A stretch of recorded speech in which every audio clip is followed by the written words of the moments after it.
8 વર્ષની 10 વર્ષની 12 વર્ષની દીકરીઓ એને એક ટાપુ પર લઈ જઈ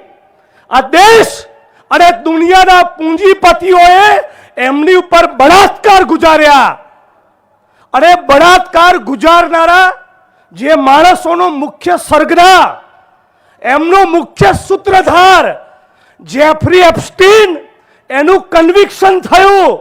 એટલે કે ફક્ત આરોપ નહીં ગુનો પુરવાર થયો કે હા આ જેફરી એપ્સ્ટીન નામનો માણસ એ ટાપુ પર 8, 10, 12 વર્ષની દીકરીઓને આખી દુનિયામાંથી બોલાવતો માનવ તસ્કરી કરતો અને એની ઉપર બળાત્કાર ગુજારવા માટે દુનિયાના મોટા મોટા સેલિબ્રિટીઝ અને પૂંજીપતિઓને આમંત્રણ આપતો આનો ગુનો સાબિત થયા પછી નરેન્દ્ર મોદી આપણા વિશ્વગુરુ એમની સલાહ લેતા ઝડપાયા છે. વાહ મારા વિશ્વગુરુ વાહ.